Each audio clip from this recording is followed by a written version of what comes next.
भाई आज के इस वीडियो में आपको Realme UI 4.0 के कुछ बढ़िया फीचर्स बताने वाला हूँ और Realme UI 3.0 में जो बग्स मिलते थे वो Realme UI 4.0 में भी कंटिन्यू होते हैं। तो ये बग्स क्या है इनके बारे में अपन वीडियो में आगे बात करेंगे। दूसरी सबसे बड़ी प्रॉब्लम है ना कि इसमें ना एप्लीकेशन अभी भी क्रैश हो जाती है। भाई Realme UI 4.0 का सबसे प्यारा फीचर है इनलार्ज फोल्डर का।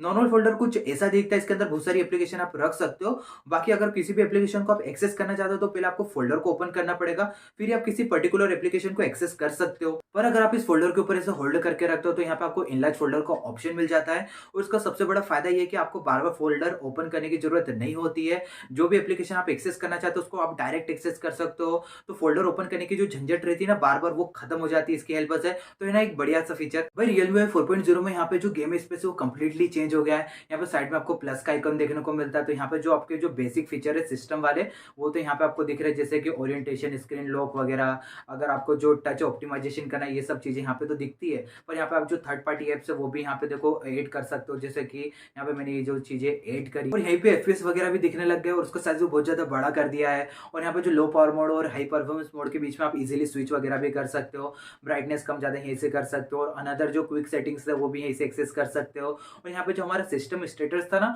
उसमें हमको कोई नया एनिमेशन देखने को नहीं मिला, वो वैसा का वैसा मिलता है। भाई Realme UI 4.0 में आपको सेल्फी का फीचर मिलता है और ये फीचर आपको सिर्फ वन प्लस के फोन्स में देखने को मिलता है। बाकी अब Realme UI 4.0 में भी मिल जाता है। और भाई सेल्फी में डिफरेंट टाइप के विजेट्स देखने को मिल जाते हैं। तो यहाँ पे आप चेक कर सकते हो कि आपको कौन से शेप एंड साइज वाला आपकी होम स्क्रीन पे रखना है। और भाई सेल्फी में तरह तरह की ना रिकमेंडेशन भी आती रहती है, पर उसका मैनुअली ऑफ कर सकते हो। भाई Realme UI 4.0 के साथ यहाँ पे ऑलवेज ऑन डिस्प्ले में भी कुछ न्यू फीचर्स ऐड हुए हैं, जैसे कि जो इमोजी का जो फीचर वो तो पहले भी मिलता था, पर यहाँ पे एक नया बढ़िया सा फीचर आया, वो है कंटेक्चुअल इन्फॉर्मेशन का। और ये जो फीचर है ना सिर्फ थर्ड पार्टी एप्लीकेशन को सपोर्ट करता है, जैसे स्पॉटिफाई, जोमेटो, स्विगी को ही। बाकी फीचर काम का भी बहुत ज्यादा है, जैसे अगर आपके फोन में गाने वगैरह चल रहे हैं तो आपको बार बार फोन ऑन करने की जरूरत नहीं, गाने को पॉज करने के लिए, नेक्स्ट ट्रैक प्ले करने के लिए आप यहीं से डायरेक्ट कंट्रोल कर सकते हो सब चीजें।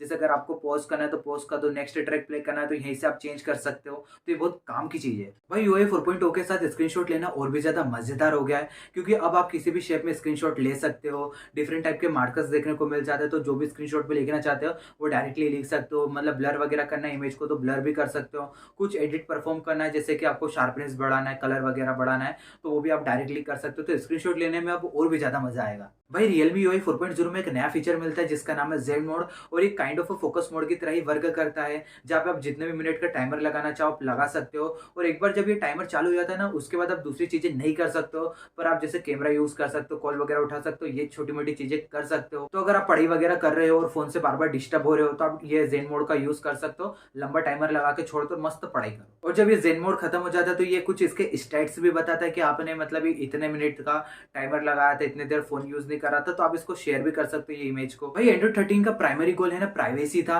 तो इसलिए अगर आप नोटिफिकेशन पैनल में जाओगे तो यहाँ पे आपको कैमरा एक्सेस और माइक एक्सेस की एक डेडिकेटेड बटन देखने को मिलेगी। अगर आपको लगता है ना कि कोई भी एप्लीकेशन आपको स्पाई कर रही है तो यहाँ पे आप कैमरा एक्सेस और माइक एक्सेस को बंद कर दो। और तो यहाँ पे ना वो बंदा चाह के भी आपका जो कैमरा है और माइक का एक्सेस नहीं ले पाएगा, क्योंकि जैसे आप यहाँ पे कैमरे में जा रहे हो ना तो यहाँ पे देखो क्या आ रहा, परमिशन मांग रहा है कि भाई कैमरा को अनलॉक करो। इसी तरीके से माइक का एक्सेस भी मांगता है। भाई Realme UI 4.0 के साथ है ना एक चीज और बढ़िया बन गई है। यहाँ पे जो स्मार्ट साइड बार मिलती है ना वो पहले से और भी ज्यादा बढ़िया हो गई है, क्योंकि यहाँ पे जो साइड बार थी ना पहले कम ऐप को सपोर्ट करती थी, पर अब है ना लगभग सभी एप्स को सपोर्ट करने लग गई है। जैसे कि यहाँ पे मैं अपना यूट्यूब स्क्रॉल करते करते गेम खेल रहा हूँ, पहले है ना ये गेम्स को सपोर्ट बिल्कुल भी नहीं करती थी, यहाँ पे क्रैश हो जाती थी, यहाँ पे लिखा था कि ऐप सपोर्ट वगैरह नहीं करता है। बाकी अब ये लगभग सभी ऐप पे सपोर्ट करने लग गई है, तो मेरे को बहुत बढ़िया लगा यार स्मार्ट साइड बार का ये फीचर। भाई Realme UI 3.0 में आपको आइकन्स कस्टमाइज करने का ऑप्शन मिल जाता था। बाकी Realme UI 4.0 में एक नया ऑप्शन ऐड हुआ है। अगर इस ऑप्शन को आप ऑन कर देते हो तो आपने जिस भी तरीके का वॉलपेपर यूज किया है उससे रिलेटेड आइकन्स का कलर हो जाता है।